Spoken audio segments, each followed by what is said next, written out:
Në shumicën e rasteve, ne vuajmë sepse mundohemi t'ja hedhim fajin të tjerëve apo të gjejmë fajin tek të tjerët. Dhe në një pakicë të rasteve, ne vuajmë sepse ja hedhim fajin gjithnjë vetes për gjithçka që ndodh. Dhe ka ndoshta edhe nga ata që nuk ja hedhin fajin askujt. Kjo është idealja, sepse në fakt askush nuk ka faj për gjërat që ndodhin në jetë. Ishte thjesht e organizuar në një mënyrë perfekte që të ndodhte kështu në kohën dhe në momentin e duhur, sepse lidhet me shumë gjëra të tjera. Dhe kjo, si të thuash, është pjesa e puzzle-it që duhet vendosur që të ndodhte një mori ngjarjesh të tjera më pas, apo që të formojë kjo piktura e madhe. Por ne tentojmë që të gjejmë fajin, t'ja hedhim fajin vetes, në momentet kur ne kemi për shembull momente që nga fëmijëria që ose jemi fajsuar për çdo gjë që ndodhte, dhe kjo mund të ndodhë shpeshherë ndoshta me fëmijët më të mëdhenj apo qoftë edhe me fëmijët më të vegjël mund të ndodhë. Dhe në momentin që ju jeni fajsuar vazhdimisht për çdo gjë kur keni qenë të vegjël, ju përpiqeni që të nga njëra anë ose t'ja hedhni gjithnjë fajin vetes për gjithçka që ndodh, ose nga ana tjetër të ktheheni në spektrin tjetër që doni të gjeni kush e ka fajin që ta hiqni këtë përgjegjësi nga vetja, sepse ju duket sikur do ju kritikojnë dhe e keni frikën e kritikimit që kritikës që nga fëmijëria juaj. Sado që ju të rriteni, ajo do të ngelet tek ju nëse ju nuk keni punuar me të që ta bëni veten të ndjeni të sigurt apo të riprogramoni mendjen tuaj që të besoni se ju nuk keni faj dhe nuk e ka fajin askush. Edhe pse të tjerët mund t'ju thonë, ju të keni besimet tuaja dhe të jeni të qartë në atë që besoni dhe jo të lëkundshëm nga mendimet e të tjerëve. Sepse e gjitha punon si puna e programimit, pra nëse ju e programoni veten tuaj në këtë sens që thoni vazhdimisht që të tjerë gjithnjë më kritikojnë apo faji gjithnjë është i imi apo shumë gjëra të tjera, dhe kjo lidhet jo vetëm me këtë, por lidhet me shumë gjëra të tjera që ne çdo ditë manifestojmë jetën tonë, pra në momentin që ne kemi këto besime që i dim apo nuk i dim që i kemi, sepse mund të jemi formuar që nga fëmijëria jonë, dhe ndoshta janë formuar dhe gjatë rrugës, por ne nuk e dim që këto po ndikojnë që realiteti jonë të jetë në këtë mënyrë. Pra si të thoni, e dini çfarë po shikoj tani?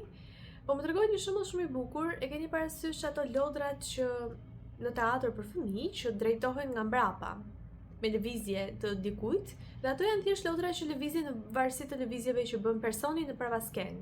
Pra këto besime janë ato të cilat në parapasken drejtojnë lëvizjet e jetës suaj, jetën tuaj dhe ngjarjen apo këtë ngjarje që po paraqitet në teatr pra. Çështja juaj në këtë rast po e marrim si shembull metaforik, sepse ky shembull më tregua, dhe në fakt është një shembull shumë i bukur që tregon se edhe nëse për shembull ne nuk e dim që këto mendime dhe besime po na drejtojnë jetën tonë, kjo nuk i pengon ato që të vazhdojnë të bëjnë punën e tyre. Prandaj ne duhet të shkojmë në rrënjët e këtij problemi, ose nuk po e quaj problem, por në rrënjët e kësaj bime, përse kjo bim ka mbir, përse për shembull unë fajsohem, unë kritikohem kudo në jetë, në punë, në familje, në shtëpi, në zyrë, sepse nëse ne kemi këto besime, aty mund ta kuptoni. Nuk ndodh vetëm në një mjedis, dhe nuk ndodh vetëm një herë.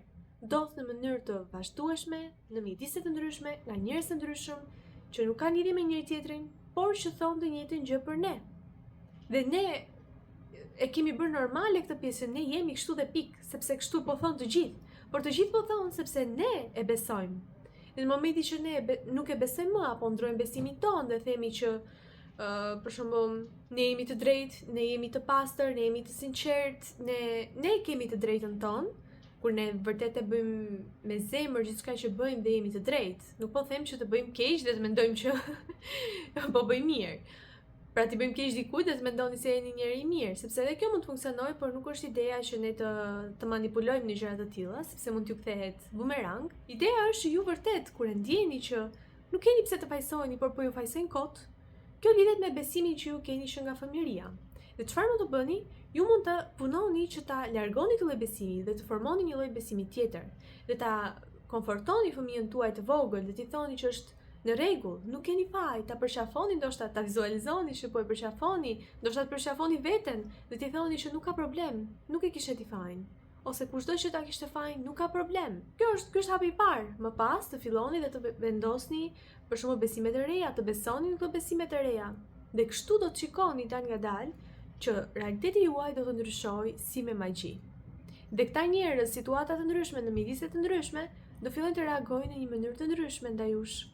Dhe këto besime mund të kenë lidhje me zërin tuaj, të drejtën për të dëgjuar, që mendimi juaj vlen apo jo, që zëri juaj është i vlefshëm apo jo, që prezenca juaj është e vlefshme apo jo. Ju i vendosni të gjitha këto.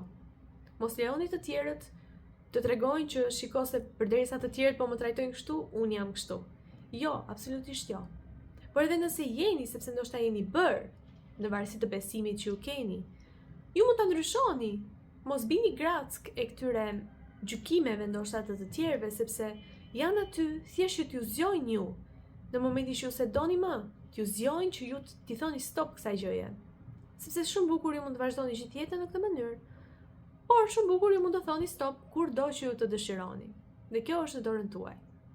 Dhe unë jam këtu për të ndihmuar nëse ju vërtet keni nevojë dhe ndiheni gati që ju të mund të riprogramoni mendjen tuaj, të mund të jetoni në realitetin e ëndrave tuaja, të mund të manifestoni jetën që dëshironi dhe të largoheni duke i shëruar këto besime, pra duke i shkullur nga rënjët këtë bimë dhe duke e shëruar dhe duke e bërë tokën më pjellore, që këto mendime të reja që ne do të mbjellim së bashku të mund të mbijnë dhe të jenë edhe më të shëndetshme se kur më parë.